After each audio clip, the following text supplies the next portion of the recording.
नमस्कार,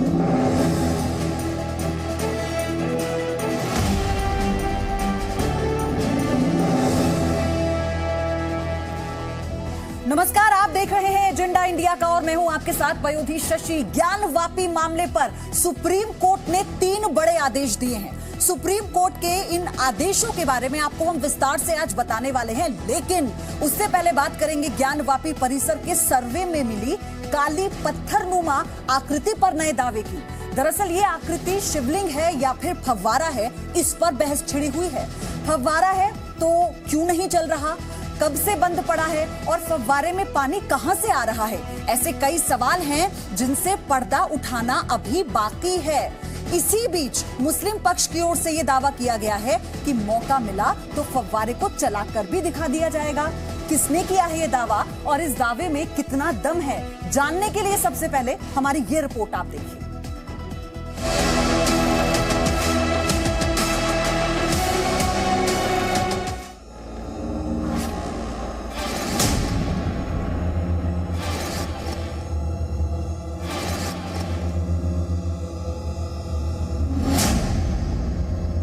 आप कहीं भी जाकर देख लीजिए, हर मस्जिद में हौज के बीच में फव्वारा मिलेगा।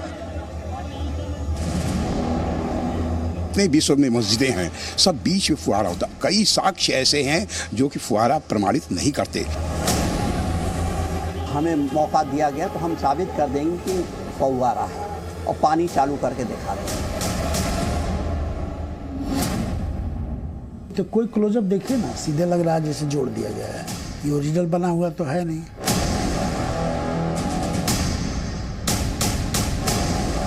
वाराणसी के ज्ञानवापी मस्जिद परिसर के सर्वे में मिली काले रंग की पत्थरनुमा आकृति पर दोनों पक्षों के अपने अपने दावे हैं। हिंदू पक्ष इसे शिवलिंग बता रहा है तो मुस्लिम पक्ष फव्वारा। कोर्ट में दाखिल होने के साथ ही लीक हुई कमिश्नर विशाल सिंह की सर्वे रिपोर्ट में भी इस आकृति का जिक्र है। रिपोर्ट में कहा गया है कि मुस्लिम पक्ष वुजू खाने से मिली जिस आकृति को फव्वारा बता रहा है उसमें पाइप घुसाने की जगह ही नहीं है। कोर्ट कमिश्नर विशाल सिंह की सर्वे रिपोर्ट के मुताबिक काले रंग की गोलाकार आकृति का व्यास 4 फीट पाया गया। पत्थर के बीच में 63 सेंटीमीटर गहरा छेद मिला है। पत्थर में फव्वारे के लिए पाइप घुसाने की जगह नहीं है। फव्वारा कब से बंद है, इस पर मुस्लिम पक्ष में भ्रम है। फव्वारा बंद होने पर अलग अलग जवाब सामने आए। कभी 12 तो कभी 20 साल से फव्वारा बंद होने का जिक्र किया गया।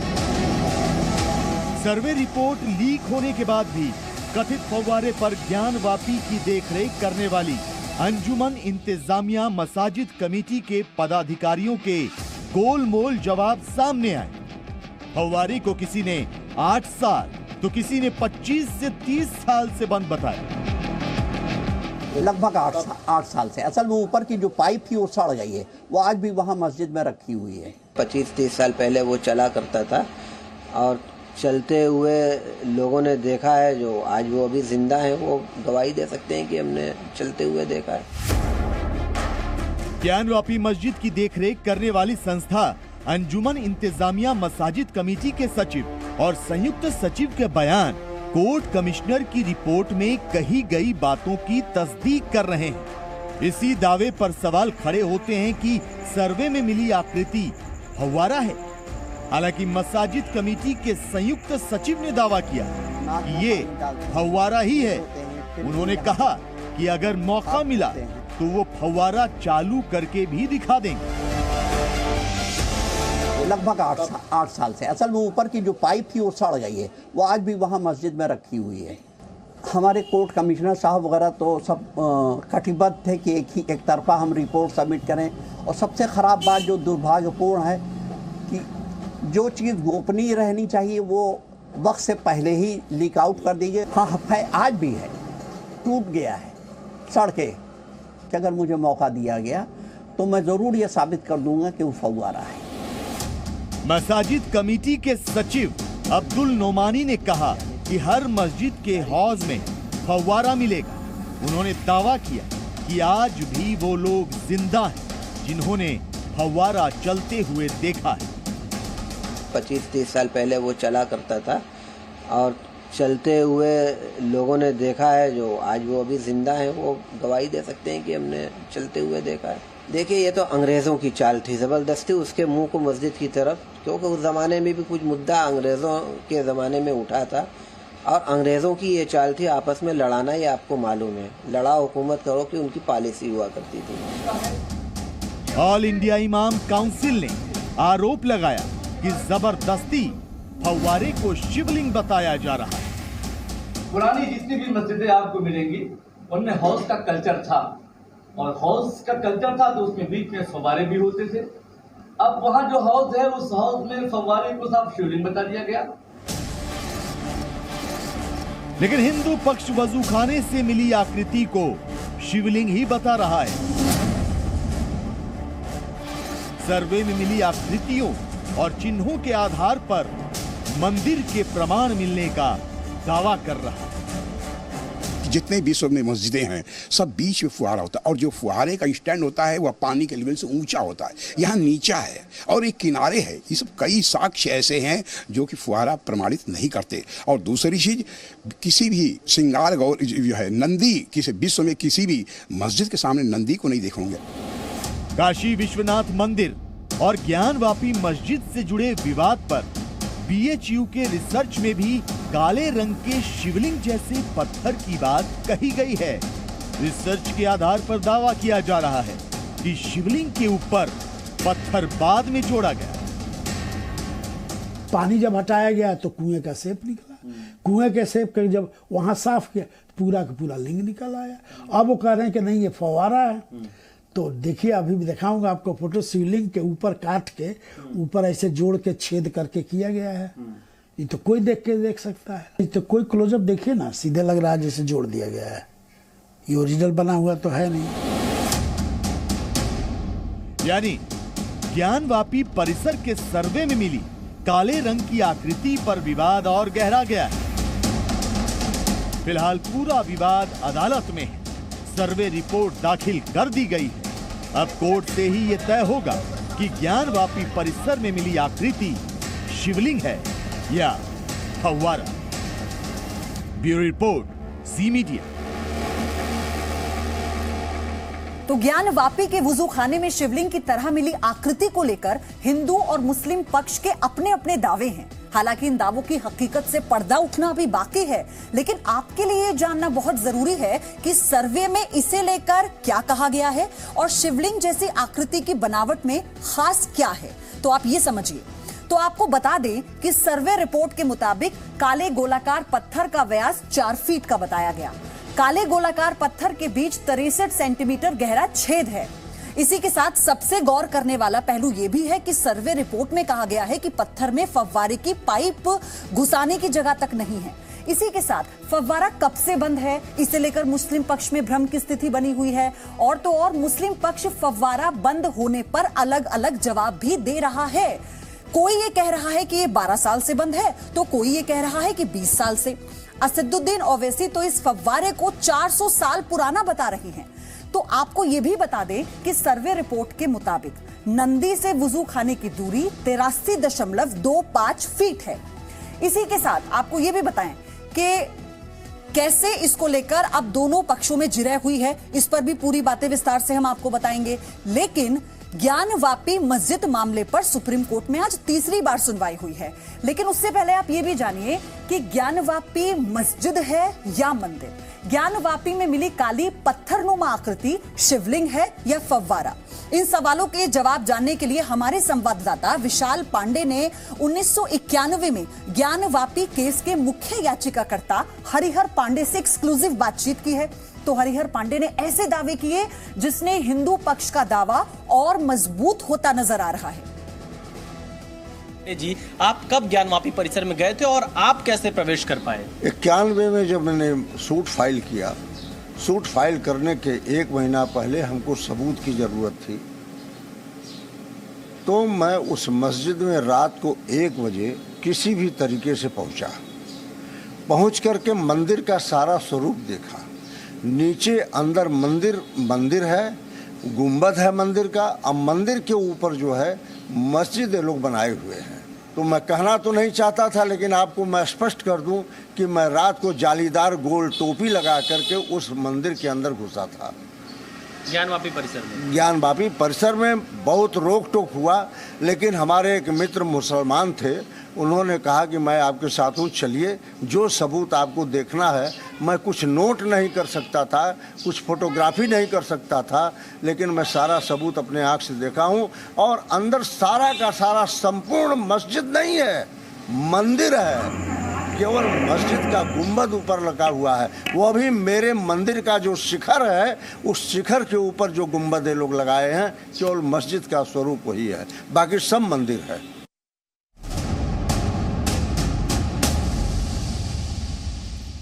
तो ज्ञानवापी मस्जिद मामले पर सुप्रीम कोर्ट में आज तीसरी बार सुनवाई हुई। 3 जजों की बेंच ने केस वाराणसी डिस्ट्रिक्ट कोर्ट को ट्रांसफर कर दिया, यानी अब मामले की सुनवाई वाराणसी के जिला जज करेंगे। Justice DY Chandrachud, justice Suryakant और जस्टिस पीएस नरसिम्हा की बेंच ने 51 मिनट चली सुनवाई में साफ शब्दों में कहा है कि मामला हमारे पास जरूर है, लेकिन पहले इसे वाराणसी जिला कोर्ट में सुना जाए। कोर्ट ने कहा है कि जिला जज जल्द अपनी सुनवाई पूरी करें। इसी के साथ अब तक 17 मई की सुनवाई के दौरान दिए गए अंतरिम निर्देश जारी रहेंगे, ये भी साफ कर दिया सुप्रीम कोर्ट ने। इस दौरान कोर्ट ने फिर से दोहराया कि जिस जगह पर हिंदू पक्ष ने शिवलिंग मिलने का दावा किया है, उसे सुरक्षित रखा जाए। साथ ही वहां आने वाले नमाजियों के वुजू के लिए उचित इंतजाम करने का जिक्र यानी आदेश कोर्ट की तरफ से दिया गया है। इसी के साथ सुप्रीम कोर्ट ने यह मामला सुनवाई के लिए वाराणसी की जिला अदालत को ट्रांसफर कर दिया। सुप्रीम कोर्ट में आज क्या क्या हुआ है, दोनों पक्षों के बीच क्या जिरह हुई, हमारी इस विशेष रिपोर्ट में आपको सब समझ में आएगा।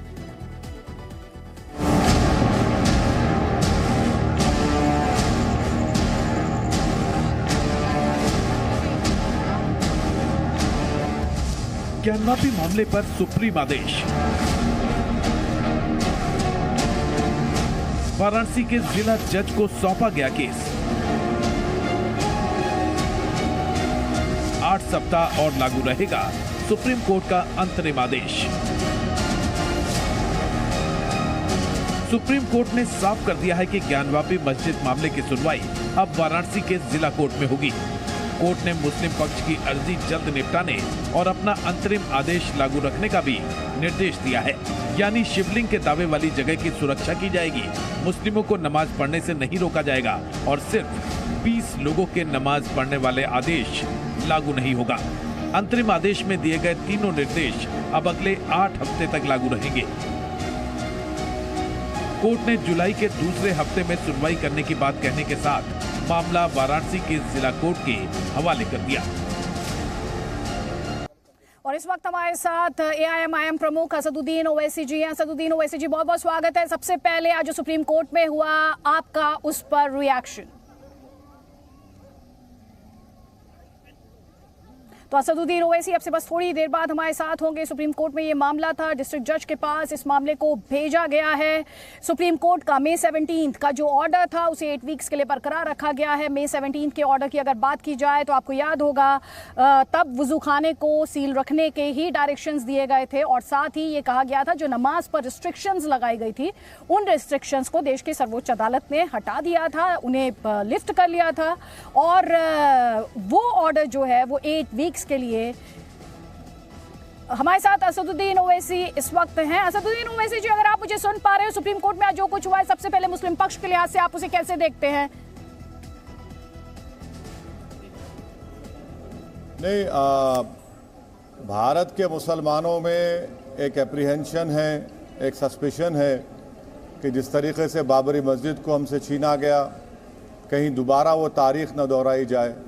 भारत के मुसलमान ये जानते हैं कि बाबरी मस्जिद के मसले में पहले बात शुरू हुई चबूतरे से, फिर रात के अंधेरे में चोरों की तरह मूर्तियां रखी गईं, फिर तालों को बगैर मुस्लिम पक्ष को खुले सुने खोल दिया गया, फिर डेमोलिशन हुआ, मेकशिफ्ट टेम्पल बनी, उसमें पूजा शुरू हुई और सुप्रीम कोर्ट का फैसला आया और किसी को भी कन्विक्शन नहीं हुआ। तो इसीलिए हम तमाम को एक सस्पिशन एप्रीहेंशन है। उम्मीद करते हैं कि तमाम अदालतें भारत के संविधान के लेवल पर, बेसिक स्ट्रक्चर के लेवल पर जो 91 एक्ट को एलिवेट कर दिया गया, उसको फॉलो करेंगे, जो अंग्रेजी में कहते हैं वॉक द टॉक होगा। और सुप्रीम कोर्ट में तो आर्टिकल 142 में तो इतने पावर्स हैं कि कंप्लीट जस्टिस कर सकते हैं। तो आज का फैसला उन जज साहब के पास नहीं रहा जो एक बायस्ड ऑर्डर पास किए थे सर्वे कमिश्नर का, और एक बायस्ड ऑर्डर पास किए थे बगैर मुस्लिम पक्ष को सुने, बगैर सर्वे की रिपोर्ट आई, तो वो ऑर्डर वहाँ पर गया है। और सुप्रीम कोर्ट ने ये भी कहा है कि वज़ू करने के लिए पूरे इंतजाम किए जाने चाहिए। और मेरा मानना ये है कि उत्तर प्रदेश में कट गया यार, ठीक है, सुप्रीम कोर्ट ने इसे डिस्ट्रिक्ट जज के पास भेजा है। अब आपको उम्मीद है, क्योंकि लोअर कोर्ट को लेकर आपको जो एप्रीहेंशंस थे, अभी आपने खुद भी उन एप्रीहेंशंस का यहाँ पर जिक्र किया, और अब अपने आप में जो सवाल उठ रहा है वो ये सवाल उठ रहा है कि जो बड़ा सवाल लोअर कोर्ट के सामने होगा वो 19 डिस्ट्रिक्ट जज के सामने होगा, वो 1991, जिसे लेकर असदुद्दीन ओवैसी कई बार इस बात को दोहरा चुके हैं कि जो लोअर कोर्ट का फैसला था दरअसल वो वायलेशन था 1991 प्लेसेस ऑफ वर्शिप एक्ट की। और अपने आप में अब निगाहें इस बात पर भी टिकी हैं जो हमने सियासत लगातार देखी है। ओवैसी साहब, आवाज पहुंच रही है आप तक? असदुद्दीन ओवैसी जी। हाँ मैडम, आपके तरफ से डिस्कनेक्ट हो गया था, मैं तो यहीं बैठा हूँ।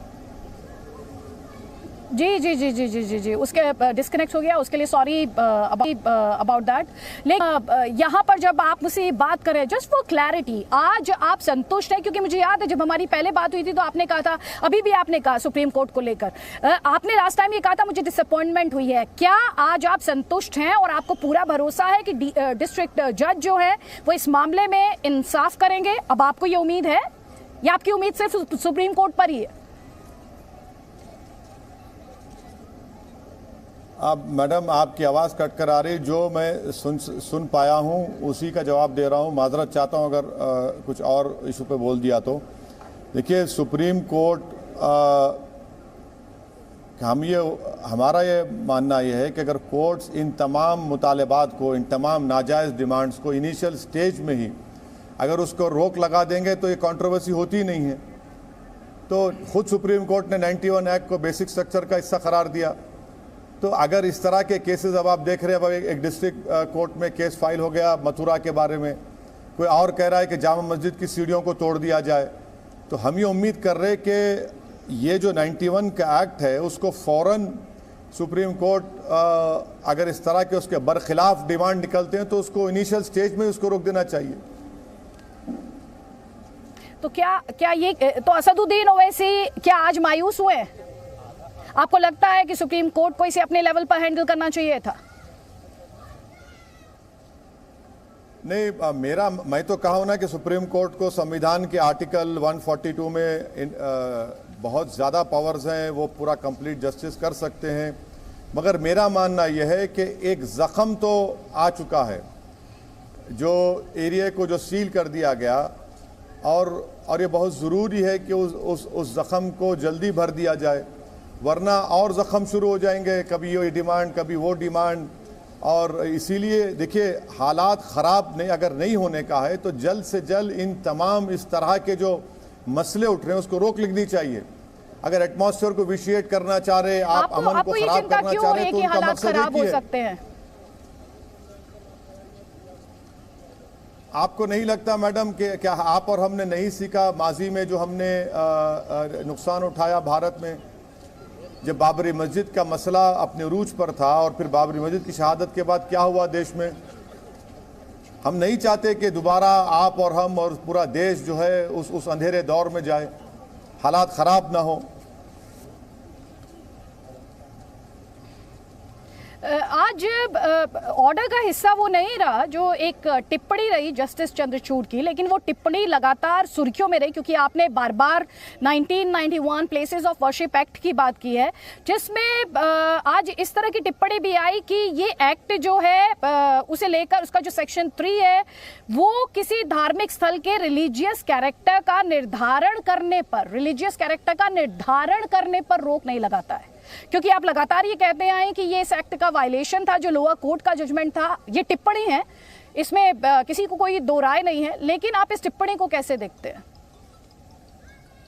देखिए मैडम, इसको टिप्पणी भी नहीं कह सकते।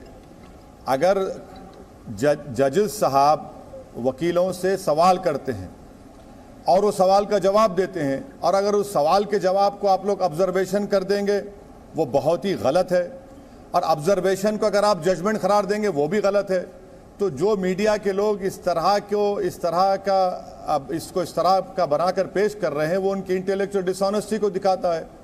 भाई, किसी भी कोर्ट में फाजिल जज साहब वकील से सवाल कर सकते हैं और वकील उसका सवाल का जवाब देता है, और अगर उस जवाब को आप बोलेंगे ऑब्जर्वेशन, तो झूठ है वो, और ऑब्जर्वेशन को जजमेंट का हवाला दे देंगे तो वो भी झूठ है।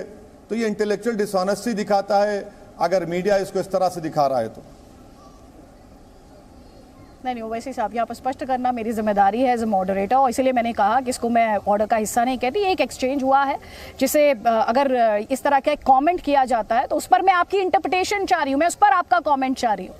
ये जो कहा गया, नहीं, चाहे ये एक्सचेंज है आपकी नजर में, चाहे ये जी देखिए ये क्वेश्चन ऑनरेबल जजेस ने वकील साहब से पूछा और वकील साहब ने उसका जवाब दिया, और अगर उसको ऑब्जर्वेशन बना देंगे तो सरासर झूठ है, और ऑब्जर्वेशन को जजमेंट बना देंगे तो वो भी झूठ है। अभी सवाल होगा ना, जज साहब सवाल करेंगे वकील से कि भाई इसका सवाल का जवाब दो, तो फाजिल वकील का काम यह है कि जज साहब को उस सवाल का जवाब दे, क्योंकि हमको अपनी बात को जज के सामने समझाना है। तो जस्ट फॉर क्लैरिटी ओवैसी साहब, क्योंकि आप इसमें एक आप अपनी तरफ से कंसर्न जाहिर कर रहे हैं, जो जस्टिस चंद्रचूड़ ने कहा उसका सिर्फ एक अंश पढ़ रही हूँ क्योंकि एक लंबा एक्सचेंज है, उतना टाइम ना आपके पास है। तो the ascertainment of religious character of a place as a procedural instrument may not fall foul of section 3 or 4. These are matters of where we will not hazard an opinion in our order. We are in a dialogue. हाँ, बिल्कुल सही, आपने मेरे सवाल का जवाब दे दिया। We are in a dialogue. जी, इसीलिए मैंने कहा ना कि अपना काम ऑनेस्टी के साथ करती हूँ, इसीलिए मैंने उसी एक्सचेंज को उठाया। आपकी आवाज कट गई मैडम, फिर से पूछिए। अच्छा, बस मैं आपसे एक सवाल और ये जानना चाह रही थी। इस देश में एक बहस आपने छेड़ दी है, शिवलिंग बनाम फव्वारा, ये तय कैसे होगा? क्योंकि दोनों ही पक्ष अपने अपने दावे कर रहे हैं।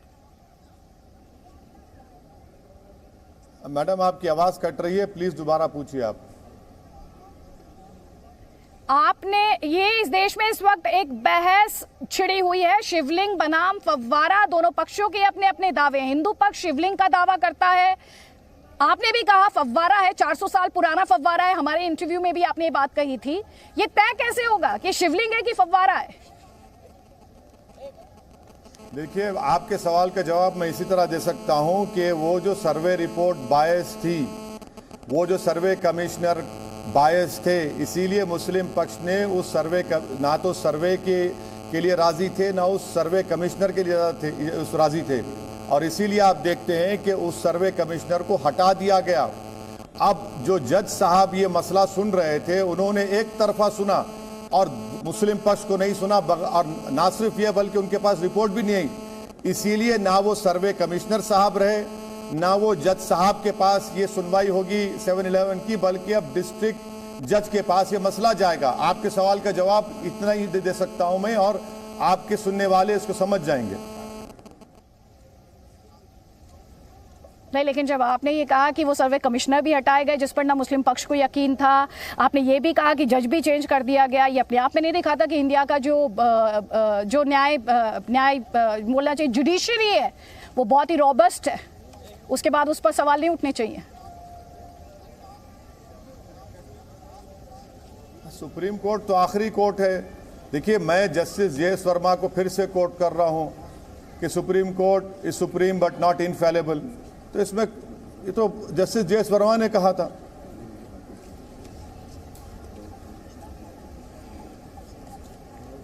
असदुद्दीन ओवैसी, बहुत बहुत शुक्रिया जी न्यूज के लिए वक्त निकालने के लिए।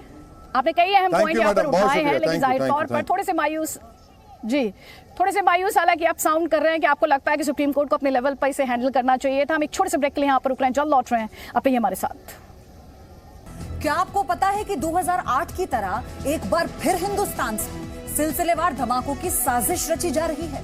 जी हां, सूफा नाम का एक आतंकी संगठन है जिसने जयपुर से लेकर भारत के अलग अलग शहरों को बारूद से दहलाने का प्लान बनाया, लेकिन उसके कुछ कारिंदे पकड़े गए, जबकि 2 खूंखार आतंकी अभी भी खुली हवा में सांस ले रहे हैं और धमाकों की साजिश को अंजाम देने की तैयारी कर रहे हैं।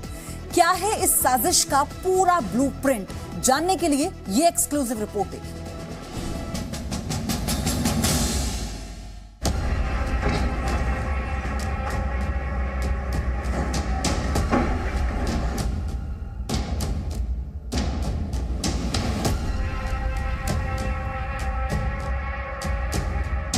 राजस्थान में एक कुछ व्यक्तियों को पकड़ा गया था जिनके पास विस्फोटक सामग्री मिली थी और भी चीज़ें जो निकल कर आई थीं, और उसके बाद में कुछ आरोपियों की गिरफ्तारी हुई थी।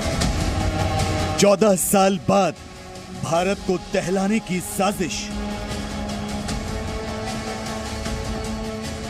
और रतलाम में पूर्व में एक संगठन का नाम आता है सूफा, जिससे वो अपने आप को जुड़ा हुआ होना बताते हैं। सीरियल ब्लास्ट वाला नया आतंकी संगठन, सबसे बड़ा खुलासा ऑपरेशन सूफा। आपके टेलीविजन स्क्रीन पर नजर आ रहे ये वो 2 चेहरे हैं जिन्होंने रची है भारत के कई शहरों में सीरियल ब्लास्ट की साजिश।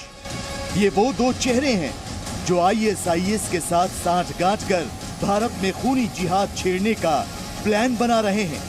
एक ऐसा प्लान जिसमें शामिल है खूंखार आतंकियों का स्लीपर सेल, जिसमें शामिल हैं 50 से ज्यादा दहशत के दानव। 2008 की तस्वीरें भूले नहीं होंगे आप। अहमदाबाद में सिर्फ 70 मिनट के अंदर 21 धमाके हुए थे, 56 लोगों की मौत हुई थी। 49 आरोपियों में से 38 को फांसी की सजा सुनाई गई और 11 को उम्र कैद। लेकिन 14 साल बाद अहमदाबाद में हुए सीरियल धमाकों की ही तरह सूफा नाम का एक नया आतंकी संगठन सामने आया और रची देश को दहलाने की साजिश। आतंकी संगठन सूफा से जुड़े यही वो 2 चेहरे हैं जिनकी सुरक्षा एजेंसियां सरगर्मी से तलाश कर रही हैं। तो आपको बता दें कि यूनुस और छोटा इमरान नाम के इन कथित आतंकियों ने 2008 की तर्ज पर जयपुर समेत देश के कई शहरों को दहलाने का ब्लूप्रिंट भी तैयार कर लिया था। विस्फोटक जमा कर लिए थे और 3 लोग विस्फोटक लेकर रतलाम से जयपुर के लिए रवाना भी हो चुके थे। रतलाम से निकलकर विस्फोटक चित्तौड़गढ़ होते हुए अगर जयपुर पहुंच जाता तो फिर 2008 की तरह देश में एक बार फिर ब्लास्ट की शुरुआत हो चुकी होती। लेकिन चित्तौड़गढ़ में घुसते ही निम्बाहेड़ा में विस्फोटक पकड़ लिया गया। जी न्यूज को मिली एक्सक्लूसिव जानकारी के मुताबिक देश को दहलाने की साजिश इतनी खौफनाक थी कि बम बनाने के लिए एक अलग टीम बनाई गई थी, जबकि बम को प्लांट कर और धमाके को अंजाम देने के लिए अलग टीम काम कर रही थी। वीडियो चैट से मास्टरमाइंड यूनुस और छोटा इमरान रतलाम से इस आतंकी ऑपरेशन पर नजर भी रख रहे थे।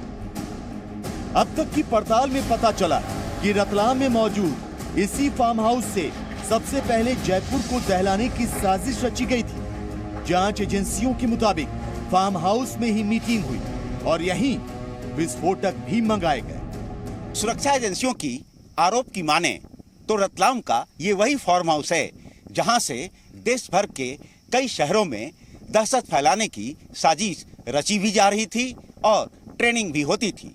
हालांकि जिस आरोपी को मास्टरमाइंड बनाया गया है उसके पिता इन सब बातों से साफ इनकार करते हैं। NIA ने 5 मई को केस दर्ज करने के बाद रतलाम की 11 जगहों पर छापेमारी की। NIA के मुताबिक छापेमारी में कई अहम कागजात और इलेक्ट्रॉनिक उपकरण बरामद किए गए। तो शायद यही वजह है कि यूनुस और छोटा इमरान को जांच एजेंसियां जल्द से जल्द गिरफ्तार कर लेना चाहती। राजस्थान में एक कुछ व्यक्तियों को पकड़ा गया था जिनके पास विस्फोटक सामग्री मिली थी, जिसके आधार पर उन्होंने एक FIR रजिस्टर्ड की थी। उसके बाद उसको डेवलप करने में ATS राजस्थान और ATS जो मध्य प्रदेश हैं एवं रतलाम पुलिस है उनके द्वारा कॉमन ये चलाया गया, अभियान चलाया गया। उस अभियान के दौरान और भी चीज़ें जो निकल कर आई थी और उसके बाद में कुछ आरोपियों की गिरफ्तारी हुई थी। यूनुस और छोटा इमरान सुरक्षा एजेंसियों के रडार पर है। उन्हें जल्द से जल्द गिरफ्तार करने की कोशिश की जा रही है, क्योंकि ये आजाद घूमते रहे तो आतंकी संगठन सूफा के बैनर तले दहशत का साम्राज्य विस्तार कर सकते हैं। सुरक्षा एजेंसियों को आशंका है कि ये नया संगठन बनाकर उसे ISIS से मान्यता दिलाने की कोशिश भी कर रहे हैं। इसके लिए उन्हें कुछ बड़ी आतंकी वारदातों को अंजाम देने की सलाह दी गई। इसमें जो आरोपी गण हैं वो सारे आरोपी रतलाम से संबंधित हैं और रतलाम में पूर्व में एक संगठन का नाम आता है सूफा, जिससे वो अपने आप को जुड़ा हुआ होना बताते हैं। तो उस दौरान जो चिन्हित आरोपी हैं जिनके घरों पर ATS राजस्थान के साथ भी और NIA के द्वारा भी दबिश दी गई थी और उनके इन्वेस्टिगेशन में आवश्यक जो तथ्य थे वो जुटाए गए थे। जी न्यूज ने आतंकी संगठन सूफा और उससे जुड़े आतंकियों की पड़ताल की तो एक और नाम सामने आया, वो है बड़ा इमरान। जयपुर ब्लास्ट की साजिश के सूत्रधार सूफा से जुड़े बड़े इमरान ने भी पहले कुछ लोगों को इकट्ठा कर ISIS से जुड़ने की कोशिश की थी। इसी सिलसिले में उसे अप्रैल 2015 में गिरफ्तार भी किया गया था। मैंने ये 15 में जो हादसा हुआ था उसके बाद उसको मोबाइल भी नहीं दिया, तब से मोबाइल नहीं था उसके पास। 15 में क्या हुआ था? ये जो पता नहीं, अब वो भी इसी तरीके जैसे अभी हुआ ऐसा 15 में भी हुआ था, तो वो केस चल रहा है। मेरे बच्चा नहीं था, सबकी मदद के लिए खड़ा रहता था, वो किसी के साथ जिसने बुरा नहीं करा वो। मध्य प्रदेश सरकार सूफा के कथित आतंकियों की साजिश का पता लगते ही एक्शन में आई। आरोपियों के फार्म हाउस और घर पर बुलडोजर चला, मकान का अवैध हिस्सा और फार्म हाउस ध्वस्त कर दिया गया। लेकिन अब भी एक बड़ा खतरा मंडरा रहा है, छोटा इमरान और यूनुस नाम का खतरा। जिन्हें जल्द से जल्द नहीं पकड़ा गया तो धमाकों की गूंज से देश भर में खौफ पसर सकता है।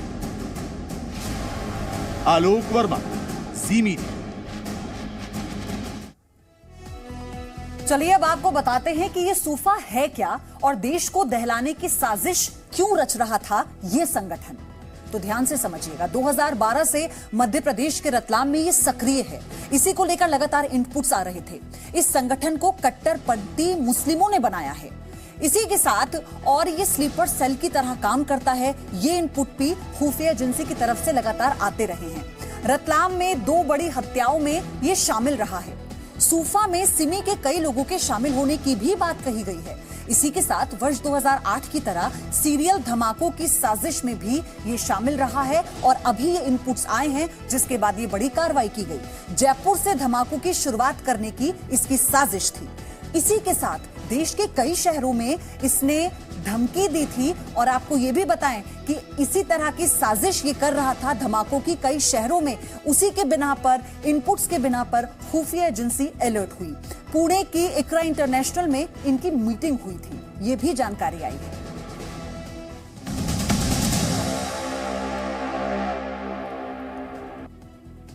एक और देश के कई राज्य भीषण गर्मी और हीट वेव की चपेट में हैं, तो दूसरी ओर असम के कई इलाके बाढ़ की चपेट में हैं। असम के 25 जिलों में बाढ़ की वजह से 6 लाख से ज्यादा लोग इस वक्त मुश्किल में हैं। बाढ़ और बारिश की वजह से कई गांवों का शहर से कनेक्शन पूरी तरह से टूट चुका है। बेमौसम बरसात और बाढ़ ने तबाही के सारे रिकॉर्ड्स तोड़ दिए।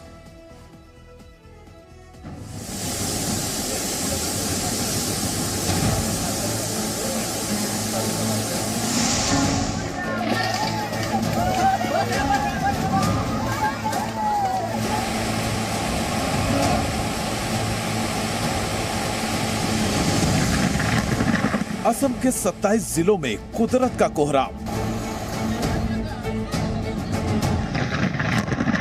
बिहार में मौसम के बदले मिजाज का कहर।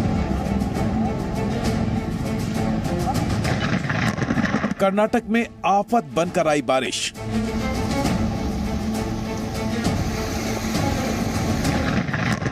आधे हिंदुस्तान में बारिश से हाहाकार।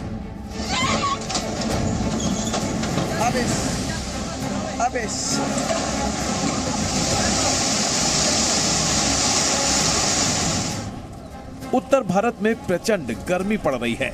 लोग गर्मी से परेशान हैं, जबकि पूर्वोत्तर में बारिश और बाढ़ ने लोगों की जिंदगी को बर्बाद करके रख दिया है। असम में लोग भयानक बारिश और बाढ़ से जूझ रहे हैं। गांव के गांव, रिहायशी इलाके, मैदान, सड़क, इमारतें सब डूब चुकी हैं। मूसलाधार बारिश की वजह से हर छोटी बड़ी नदियों की लहरें प्रलयकारी हो गई हैं।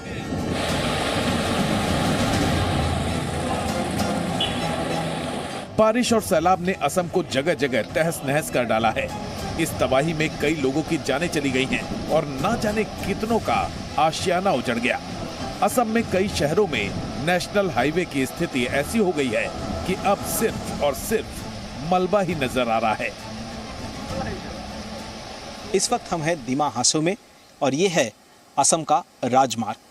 27 नंबर नेशनल हाईवे के ऊपर हम हैं और हाईवे का एक हिस्सा पानी से ढह गया है नीचे, और ये हम पहाड़ के ऊपर है।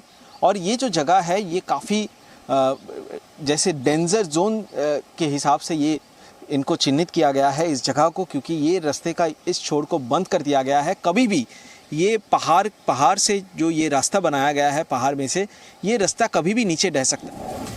सैलाब का पानी उतरने की बजाय बढ़ता ही जा रहा है।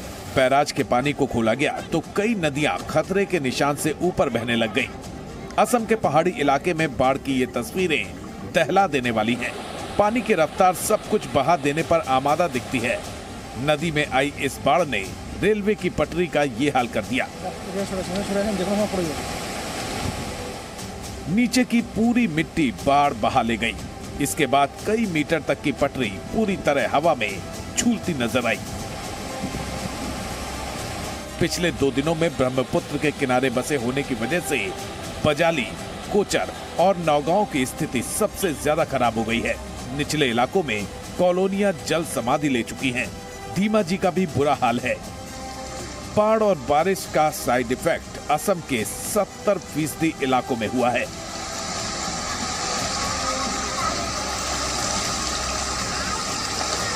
चल रहा है, अभी तो पता नहीं कब तक चलेगा। पानी तो बहुत जमा हुआ है यहाँ पे, और यहाँ से जो पानी जो निकलने का नाम ही नहीं ले रहा है, क्योंकि जो आसपास के जो पानी का जाने का रास्ता है सब बंद हो गया है। असम में बाढ़ और बारिश से अब तक 11 लोगों की मौत हो चुकी है। ब्रह्मपुत्र, कोपली, दिसांग नदियों में जलस्तर खतरे के निशान से ऊपर बह रहा है। करीब 7 लाख लोग बाढ़ की वजह से प्रभावित हुए हैं। असम के 33 जिलों में से 27 जिले बाढ़ की चपेट में हैं। 1790 गांव के 63,970 हेक्टेयर जमीन पर फसल पानी में डूब चुकी है। 4042 घर डूब गए हैं और 14 जिले में 167 शेल्टर बनाए गए हैं। आर्मी, पैरामिलिट्री, एनडीआरएफ, एसडीआरएफ बाढ़ में फंसे लोगों के रेस्क्यू में लगे हुए हैं। मई का महीना आधा बीत चुका है और मानसून ने अभी दस्तक भी नहीं दी है, लेकिन देश के पूर्वोत्तर हिस्से में मूसलाधार बारिश हो रही है। भूस्खलन हो रहा है। कर्नाटक में मानसून से पहले की बारिश ने लोगों की जिंदगी को अस्त व्यस्त कर दिया है। कई जिलों में लगातार बारिश हो रही है, जिसकी वजह से छोटी छोटी नदियों का पानी गली मोहल्लों तक पहुंच गया है।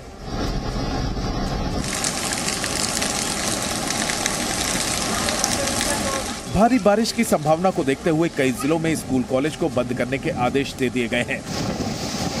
बिहार में अचानक बदले मौसम से एक ओर लोगों को भीषण गर्मी से राहत मिली, तो वहीं दूसरी ओर 25 से ज्यादा लोगों की जिंदगी चली गई। जबरदस्त आंधी पानी की वजह से लोगों को संभलने तक का मौका नहीं मिला। कल शाम अचानक मौसम पूरी तरह बदल गया था।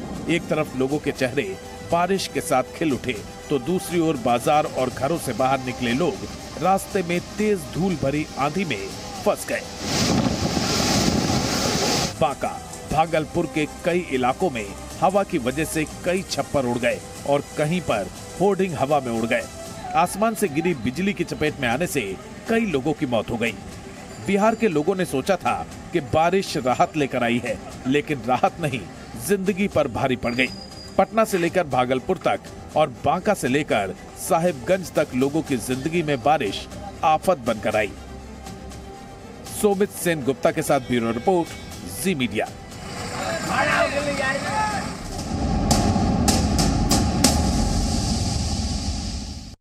34 साल पुराने रोड रेस केस में पंजाब कांग्रेस के पूर्व अध्यक्ष नवजोत सिंह सिद्धू ने आज पटियाला कोर्ट में सरेंडर कर दिया। वो अपने साथ कपड़ों से भरा बैग लेकर भी पहुंचे। कोर्ट में सिद्धू के सरेंडर करने की कागजी कार्रवाई पूरी की गई। इसके बाद उनकी अस्पताल में मेडिकल जांच भी करवाई गई। कार्रवाई पूरी होने के बाद उन्हें सेंट्रल जेल पहुंचा दिया गया। ये वही जेल है जहां सिद्धू के कट्टर विरोधी और अकाली दल के नेता बिक्रम मजीठिया ड्रग्स केस में बंद हैं। विवादों के गुरु सिद्धू की जेल के सलाखों तक पहुंचने की पूरी कहानी इस रिपोर्ट में आप देखिए।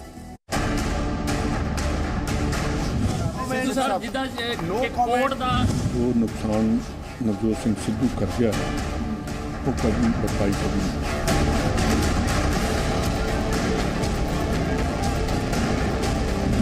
फंस गए गुरु तो ड्रामा शुरू। अब तो जेल जाना पड़ेगा, जेल में काम करना पड़ेगा।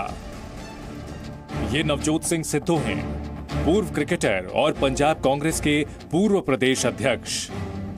सिद्धू एक दिन पहले हाथी की सवारी कर रहे थे, लेकिन नहीं जानते थे कि उन्हें हाथी से उतरकर सीधे हवालात जाना पड़ेगा।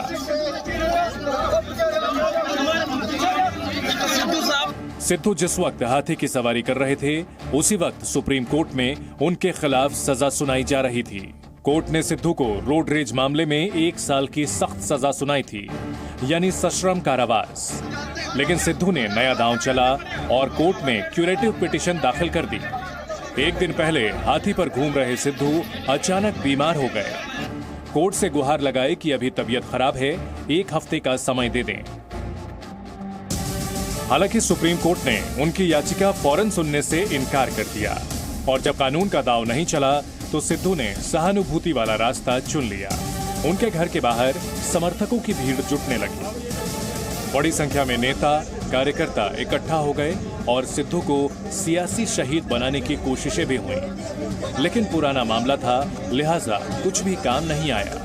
कोई पहुंचो ना पहुंचो साडा काम है, ਅਸੀਂ ਪਹਿਲਾਂ ਵੀ ਸਿੱਧੂ ਨਾਲ ਅੱਜ ਵੀ ਸਿੱਧੂ ਨਾਲ ਰਹਾਂਗੇ। ਕੋਈ ਆਇਆ ਨਾ ਆਇਆ ਸਾਨੂੰ ਇਸ ਗੱਲ ਦਾ ਮਤਲਬ ਨਹੀਂ। ਇਹਦੇ 'ਚ ਕਿਆ ਬੁਰਾਈ ਹੈ? ਜੋ ਕੋਰਟ ਨੇ फैसला ਦਿੱਤਾ ਉਹਨੂੰ ਮੰਨਣੇ 'ਚ ਬੁਰਾਈ ਕੀ? कोई बुराई नहीं है।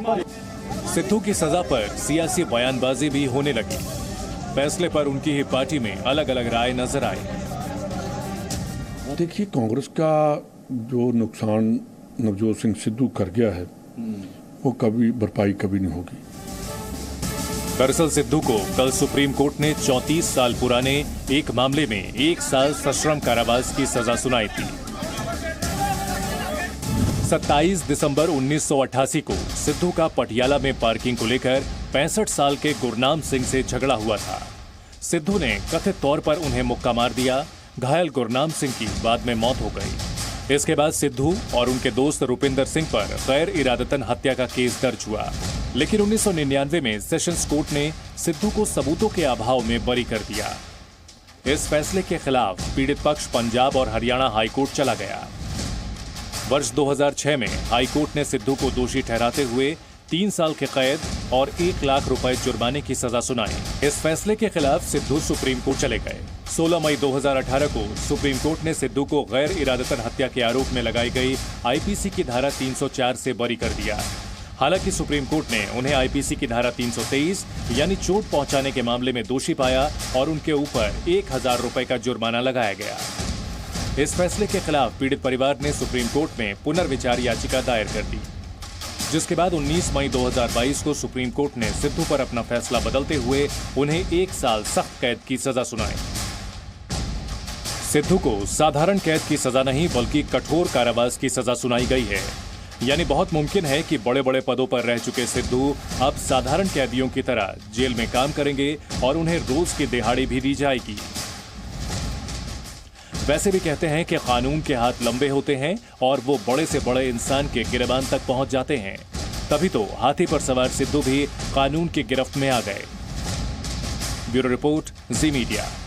Presenting B News app, available on Google Play and App Store. Download it now.